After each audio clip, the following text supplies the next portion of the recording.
I can't believe what I just saw. Honestly, I'm still trying to process it. My Dallas Cowboys just went into Philadelphia, into the home of the defending NFC champions, the team that represented the conference in the Super Bowl, and they played well enough to do what I thought they would do: win. They had the game right there for the taking. They executed so many things right. The defense showed up in ways I did not expect. The offense moved the ball when they had to. And for about 3 quarters, it felt like this was finally the moment where Dallas would prove they belonged at the very top of the NFC hierarchy. But then, Cowboys heartbreak. Again, let's start with what they actually did right, because it deserves to be said. The defense was very good tonight, better than anyone predicted. Saquon Barkley, who has been a Cowboy killer over the years, was bottled up. He finished with just 60 yards on the ground, and none of those runs really hurt us.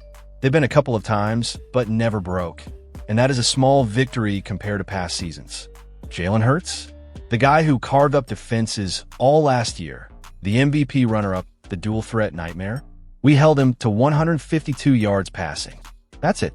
You tell me before kickoff that Hurts is held to $152, and I'm telling you Dallas wins that football game by double digits.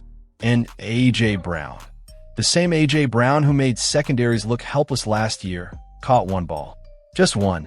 Devonta Smith, the precision route runner, the guy who can shake free against almost anybody, 3 catches for 16 yards. That's locking down an elite receiver duo, and the Cowboys defense did it without blinking. Now, here's the stat that blows my mind. Dallas finished with 307 total yards of offense to Philadelphia's 302. They actually outgained them, and for long stretches, it felt like Dallas was the more physical, more determined, and honestly, the better prepared team. Remember last season, with Micah Parsons on the field? The Cowboys gave up 36 points in one meeting with the Eagles, then 41 in the other. Tonight, they held that same team to just 24 points, and only 3 of those points came in the entire second half. 0 points in the fourth quarter. Think about that. Dallas shut down the defending NFC champs in their own building for the entire final quarter. The only points Philly got after halftime were on a 58-yard bomb of a field goal by Jake Elliott, who isn't exactly known as a long-range kicker. 58 yards. And yet, somehow, the football gods allowed that thing to sneak over the crossbar. It gave Philly a 24-20 lead, and that was it. That was the game. And here's where it gets painful. Because if I had to list 100 different scenarios of how the Cowboys might lose this football game, the last thing on that list, the absolute bottom, would be CeeDee Lamb dropping the ball. He's my guy. He's the one baller I ride for on this team. He wears the sacred 88. He's supposed to carry on the legacy of Drew Pearson, Michael Irvin, and Dez Bryant. And tonight, he let the game slip through his fingers. Literally. Let's go through it. Second quarter, 3 minutes left. Dak delivers an easy first down throw. CeeDee just flat out drops it. Drive dead. Cowboys punt. In a tight game against a division rival, those little mistakes add up. Then in the third quarter, another simple ball. Another drop. Another drive killer. And both of these weren't tough catches. They were routine. They were catch-in-your-sleep throws. He just got ahead of himself, turned his head upfield before securing the football, and the ball clanked off his hands. Then comes the moment. Start of the fourth quarter. 3rd and 10. The Cowboys need a spark, need a play, need their best player to be that dude. Dak drops back, fires a dart down the seam. The pocket is collapsing, pressure's coming, and Dak stands tall to deliver. The ball is right there, on time, on target. Yes, traffic in the middle of the field, but that's what the 88s are for. That's what being the franchise wideout means. You make that catch in traffic. It hit Lamb in the hands. Dead center. And he dropped it. The game. Maybe the season. I'll say it again. CeeDee Lamb dropped the game.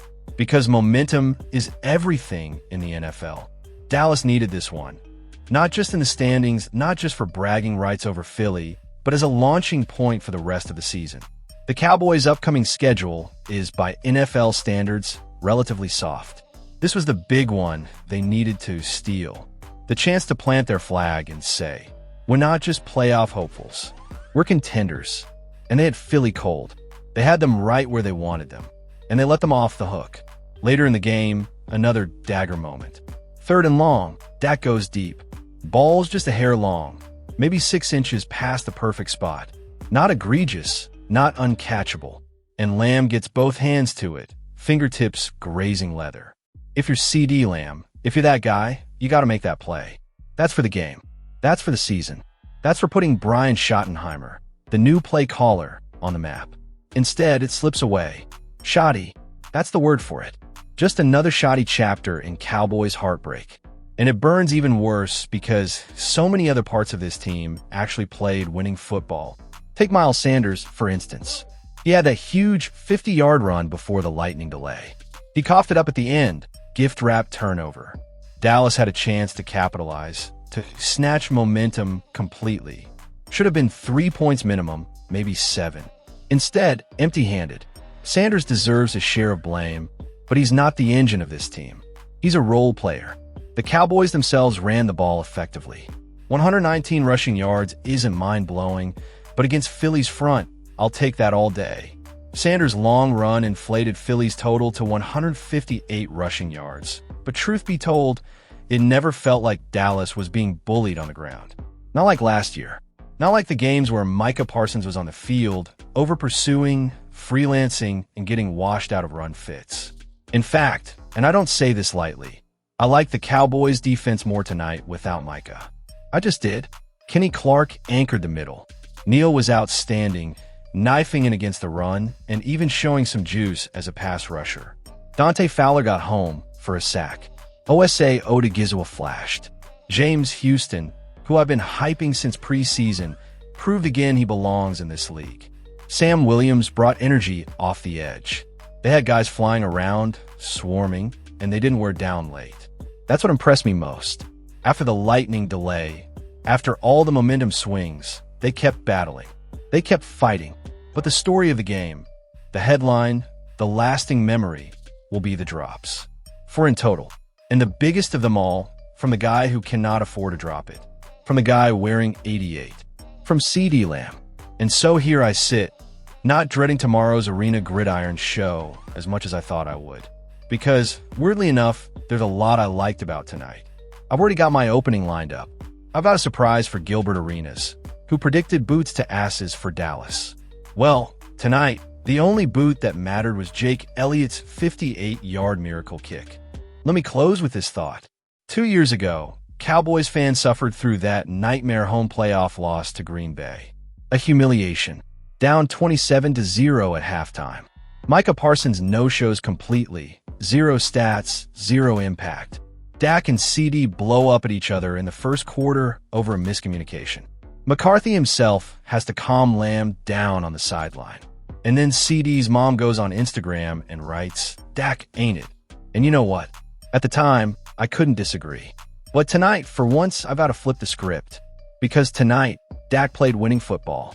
Dak delivered throws under pressure, on time, in rhythm, into tight windows. That gave them chance. Tonight wasn't on him. Tonight wasn't on McCarthy. Tonight wasn't on the defense. Great opportunity to come in here and knock off the world champs. And Brian Schottenheimer knows it. This was a missed chance from stars and playmakers that ordinarily make those plays. And on opening night, Philly and Dallas delivers. And the champs get win 1. Good luck the rest of the way. Watch out, guys. Coaches exchange greetings. We'll see each other week 12 in Arlington. But win 1 of the season goes to the team that won.